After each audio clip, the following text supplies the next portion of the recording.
do Heartbeats e automações, né? Então, vamos lá. O que é o Heartbeat, né? Que nem eu expliquei anteriormente no módulo de skill, mas, assim, Heartbeats são essas checagens periódicas que a gente faz automaticamente. É como um pulso, né? Ele verifica se está tudo bem sem você pedir. Então, o que é o Heartbeat? Heartbeat é uma checklist que o agente segue a cada Heartbeat, né? Que é a cada batida de coração. Ele lê esse arquivo e executa as tarefas listadas, né? Então, por exemplo, todos os dias, a cada 4 horas durante o dia, ele vai ler os e-mails, ver os próximos eventos, ver projetos parados, ver métricas principais. Quando encontrar algo urgente, quando tiver um evento, se não tiver nada de novo, fique em silêncio, tá? Quando calar, olha, da meia-noite não quero saber de nada, nada mudou na última checagem, ou quando eu estiver trabalhando a fundo, tá? Então, o que eu recomendo aqui? Recomendo que vocês usem sempre o Haiku para Heartbeats, porque ele é o mais barato. Se você usar o Opus para checar e-mail ou para te trazer uma notificação de previsão do tempo, você vai acabar gastando muita grana. Então, use o Haiku para Heartbeat, tá? Aí eu vou te ensinar a configurar isso, né? Então, alguns exemplos de Heartbeats, né? Você pode configurar e-mails, você pode ver a agenda, você pode ver projetos parados, você pode pedir métricas do seu negócio, né? Então, se nada de novo acontecer, o Heartbeat fica quieto, né? Fica só quietinho, né? Então, quando falar, quando calar a boca, né? Então, vamos lá. Trabalho de proatividade. Então, como funciona um trabalho de proatividade, tá? Então, a primeira coisa é você fazer algumas coisas importantes, tá? Então, essas aqui são coisas que eu criei aqui que eu acho importantes para vocês. A primeira coisa é ele organizar a memória, tá? Então, toda vez que ele compactar uma conversa, ele extrai as lições, blá blá blá. A gente já passou por isso no tópico de memória, né? Então, ele organizar a memória. O próximo é ele também atualizar o meu GitHub, né? Então, ele vê assim, por exemplo, a gente tá fazendo um monte de projeto, né? Então, a gente tá fazendo um monte de coisa, aí eu falo para ele sempre atualizar o meu GitHub uma vez por dia, tá? Se você não sabe o que é GitHub, não se preocupa, não faz tanta diferença, mas GitHub no final do dia é um repositório que você pode subir seus arquivos. É como se fosse um Dropbox para desenvolvedores ali, e você pode criar um GitHub também para você subir os seus projetos, landing page e tudo mais, né?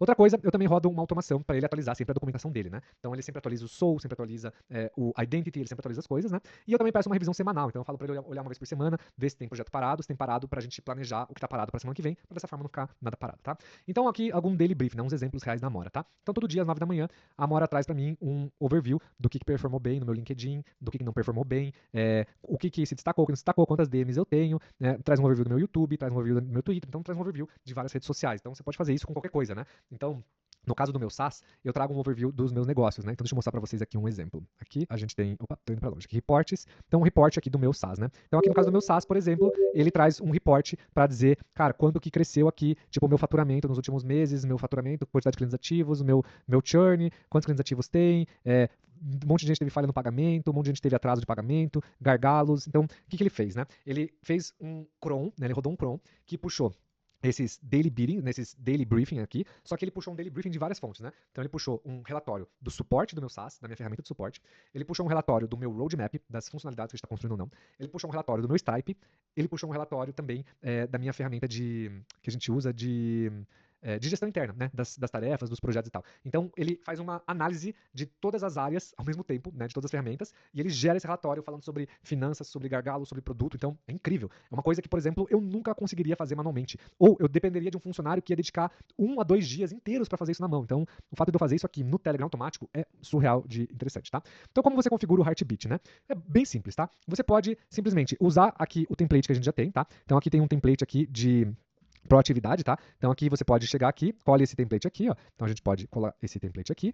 Opa, cara, coloquei errado aqui. Deixa eu apagar esse aqui. Então a gente coloca esse aqui, tá? De deixar o nosso bot proativo. E se vocês quiserem, vocês também podem pegar aqui o PDR, vamos ver, PDR não, não, configuração de cron não. Inclusive a configuração de cron, né? Vocês têm aqui, tá? O modelo de configuração de crons aqui. Eu deixei uma lista de exemplos de crons. E você tem aqui uma lista de quando usar cada modelo para os seus Heartbeats e para os seus crons, tá? Então aqui vocês podem usar essas configurações aqui de cron e Heartbeat. Acho que isso é bem importante, também estava quase esquecendo.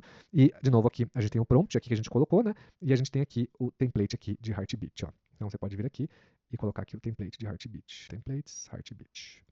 Então, ó, ele já analisa tudo aqui, tá? Então, ele dá uma olhada aqui, né, nas skills e tal.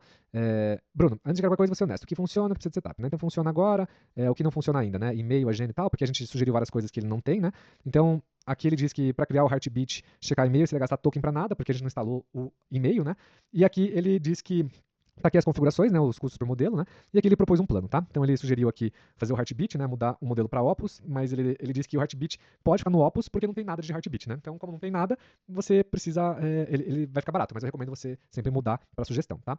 Aqui tem o cron de manutenção de memória, então eu coloquei aqui a memória, então você pode usar esse cron aqui, tá? Usar essa questão aqui. Eu coloquei um também de health check, né? Então ele dá uma olhada aqui, por exemplo, se o disco tá cheio, se você tem problema de bloqueio, se seu firewall tá ok, se tem algum processo suspeito, né? Se tem algum update do seu OpenCloud disponível, né? Então ele usa o Sonnet aqui também, tá? Eu silenciei ele aqui para ele não mandar nenhuma notificação das 23 às 8 da manhã, e para sábado e domingo ele manda coisa só se for urgência, tá? Então, de novo, então, assim, tudo pronto, tá? Então, de novo, é muito importante isso, e eu recomendo aqui a questão, que é essa questão aqui de auto-update, tá? Então, isso é uma coisa muito importante que eu quero mencionar aqui no curso.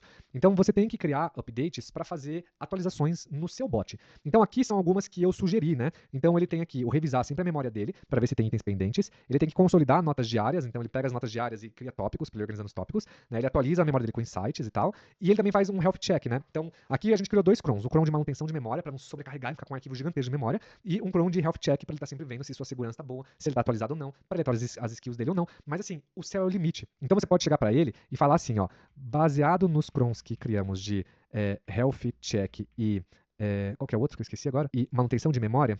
Manutenção de memória. Quais outros crons podemos criar para atualizar nossa estrutura de forma estratégica? Né? E aí ele traz também sugestões de coisas. Então no caso do meu Telegram aqui, vou abrir a Mora para você dar uma olhada, eu tenho esse canal aqui chamado Auto Update. Ó.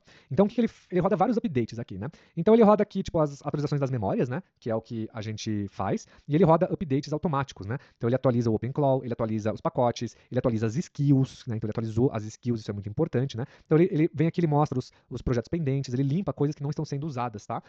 Então aqui, né? Aí você pode fazer várias atualizações, né? Então eu fui configurando ao pouco as coisas que funcionam, né? Então você pode criar uma atualização, por exemplo, atualize as APIs, e aí se não tem nada sendo utilizado por 30 dias, apague a API, né? Eu tô procurando aqui outras coisas que rodam. Então ele tem aqui, ó, esse Security Audit, ele tem esse Config Review e Auto Update, né? E aí tem várias outras coisas que você pode fazer ali, né? Então, aqui outras sugestões de crons que ele pode rodar, tá? Vamos ver o que ele sugeriu aqui.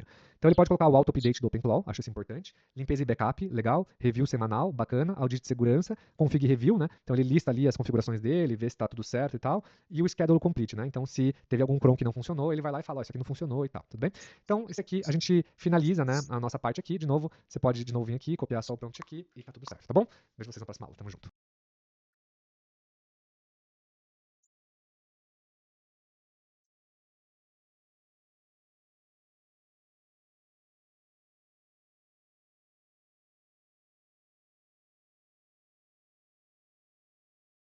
Você acertando tudo. Então, assim, tem uma curva de aprendizado igual qualquer funcionário que você contratar na sua vida. Então, por mais que ele seja super inteligente, o que muda na prática de você contratar um funcionário é que de vez ele demorar 30, 45, 60 dias para rampar, você rampa ele em 7 dias. Mas você tem que passar por essa jornada.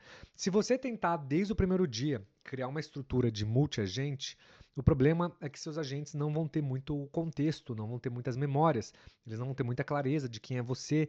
Então, como você viu nas outras aulas, se você chegou a assistir, você viu que toda vez que eu dava novas instruções para o meu agente, né, que a gente construiu aqui juntos, ele ficava voltando e falando assim, cara, legal, aprendi isso, mas quem sou eu? Né? O que eu faço? Por que eu faço isso? Então é muito importante você ir alimentando esse seu bot, tá?